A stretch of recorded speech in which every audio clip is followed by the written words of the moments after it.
नमस्कार दोस्तों। बचपन से हम रामायण सुनते देखते और पढ़ते आए हैं जिसमें एक पौधे का नाम हम सबने सुना है मगर देखा अभी बहुत कम लोगों ने। जी हाँ, मैं बात कर रहा हूँ इसी संजीवनी प्लांट की, जिसे संजीवनी बूटी या लक्ष्मण बूटी या अमर बेल संजीवनी प्लांट कहते हैं और जिसका वैज्ञानिक नाम है सेला जिनेला बायोप्टेरिस। यह भारत का ही मूल निवासी है। भारत में मुख्य रूप से अरावली पर्वतमाला पर यह पाया जाता है।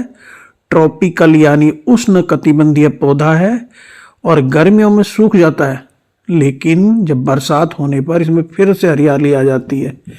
ये एक लिथोफाइटिक प्लांट है। लिथोफाइटिक प्लांट वो होते हैं जो चट्टानों पर उगते हैं। ये पौधा सूखे में सिकुड़ जाता है।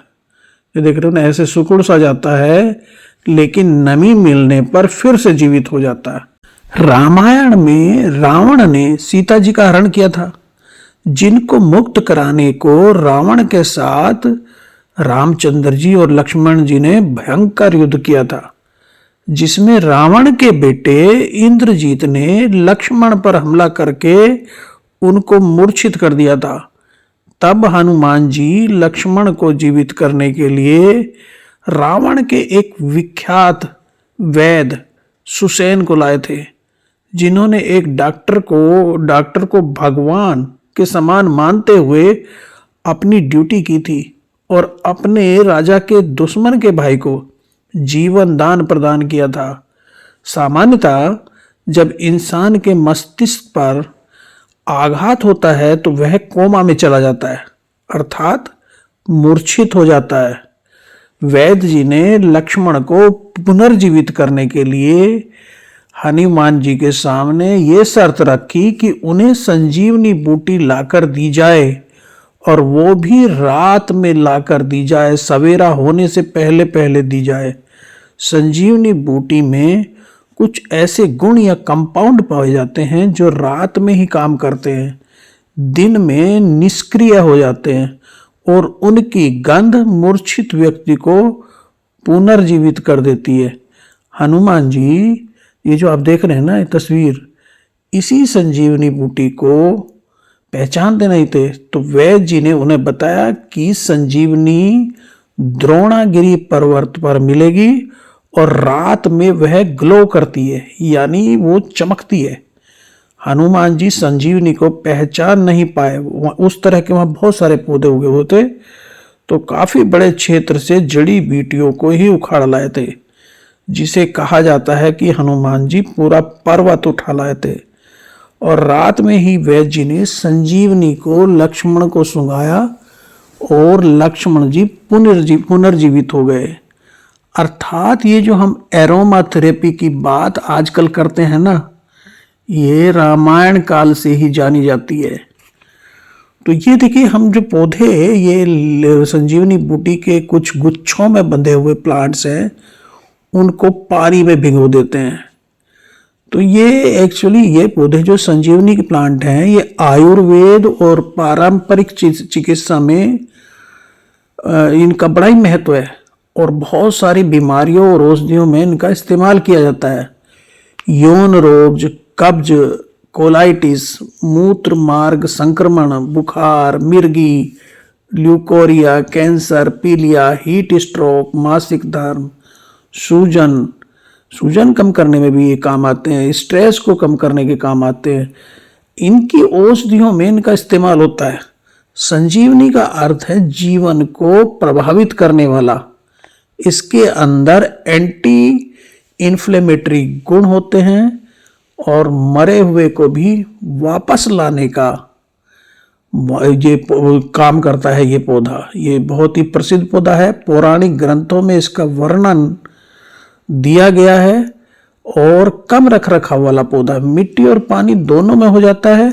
यह एक क्षमाशील पौधा है कि आप इसको कुछ मिट्टी वगैरह में नमी देना भूल जाए तो चलता रहता है। इतना छोटा भी है कि जेब में आप इसको रख सकते हैं। वायु शुद्धिकरण का भी काम करता है ये पौधा। एक डेकोरेटिव और नेचुरल वाटर प्लांट की तरह काम करता है। घर में डेकोरेशन का काम करता है। आजकल ये घर में डेकोरेशन के लिए ही लगाते हैं। नमी नहीं मिलने पर ये पपड़ी की तरह सूख सा जाता है, मगर जीवित रहता है। और जब नमी मिलती है तो फिर इसकी पत्तियां खुल जाती है। और ये जो दूसरा पौधा देख रहे हैं ना, ये आप, ये पानी पीने के बाद का है। इस तरह हो जाता है, शंकुनुमा हो जाता है ये, और शुष्क पत्थरों पर भी हो जाता है। जब इसे गुच्छों में बांधकर लगाते हैं तो इस तरह का शंकुधारी रूप ले लेता है। हम अयोध्या दर्शन के लिए गए थे। वहां राम जन्मभूमि मंदिर के पास ही सड़क पर एक सज्जन इसको बेच रहे थे। मैंने सोचा क्यों ना इसको अपने पौधों के संग्रह में हम इसे भी शामिल करें। तो इस सूखे हुए, हमने ये जो सूखे हुए 4 गुच्छे हैं वो उसने हमें दिए थे, 100 रुपये में मिले। जबकि हरे पौधा जो तैयार है, शंकुधारी पौधा जो है, वो अकेला, असल में अकेला नहीं, बहुत सारे पौधों का गुच्छा है वो 100 रुपये में एक गुच्छा उसने दिया। और जो हरे पौधे का तैयार, इसे हम पानी में लगा दें तो ये पानी में ऐसे ही शंकुधारी बन जाता है। तो ये हमें 100 रुपये में उसने दिया, और जो सूखे हुए हैं वो 4 दिए 100 रुपये में। तो ये एक पौधा नहीं होता, बल्कि ये गुच्छों में बहुत सारे पौधे हैं। इसे कुछ दिन पानी में लगाइए, फिर वेल ड्रेन पॉट या सॉइल में लगा सकते हैं। इंडोर आउटडोर दोनों में ही हो जाता है। तेज सीधी धूप से इसको बचाना, पार्सल शेड में अच्छा चल जाता है। इसे 30% गार्डन सॉइल, 30% सैंड और 30% कोकोमिट और 10% कंपोस्ट का एक मिश्रण तैयार करके उसमें आसानी से उगाया जा सकता है। पानी में भी इसको लगाया जा सकता है। सप्ताह में एक बार पानी बदल दीजिए। और मिट्टी में लगा रखा तो मिट्टी नम रखनी है। मिट्टी में पानी भरना या रुकना नहीं चाहिए। इस पर ना बीज आते हैं और ना फूल आते हैं। ये एक फर्न की तरह बढ़ता है और ये 3-4 साल चल जाता है, और बड़ा ही स्पिरिचुअल सा प्लांट है। यह स्पोर से जर्मिनेट करता है। जो स्पोर होते हैं उनसे जर्मिनेट ये करता है। और लक्ष्मण को सवेरा होने से पहले सुंघाने से उनके जो डेड सेल थे, जो डैमेज सेल थे, वो रीजनरेट कर गए थे और वो जीवित हो गए थे। इसकी जड़ें पानी खींचती हैं और इसकी बंद पत्तियां यानी सिकुड़े पत्तियां 12 घंटे में खुल जाती हैं। मगर ये शंकुधारी रूप प्रदान करने के लिए कई गुच्छों को एक साथ बांधना पड़ता है। कहीं भी रखेंगे तो घर की सुंदर बढ़ा देता है पौधा। इस पौधे को अगर कहीं भी मिल जाए आपको तो अपने पौधों के संग्रह में जोड़ने के लिए जरूर शामिल कर लीजिएगा, जरूर ले आइएगा खरीद के। और वीडियो ये अगर आपको पसंद आया है तो कमेंट जरूर करिएगा, शेयर करिएगा, और अभी तक अगर सब्सक्राइब नहीं किया तो इसको सब्सक्राइब करना मत भूलिएगा। देखिए इसको सजावटी, इसमें हमने कुछ जो गोलियां डाल दी हैं उनसे भी ये बड़ा सुंदर लग रहा है। और इसको हम ये कहीं भी रखेंगे, टेबल पे हमने रख दिया तो बड़ा ही सुंदर सा पौधा लगता है। तो अच्छी लगी वीडियो तो दोस्तों चैनल को सब्सक्राइब करना मत भूलिएगा। थैंक यू, नमस्कार। फिर मिलते हैं एक ऐसे वीडियो में।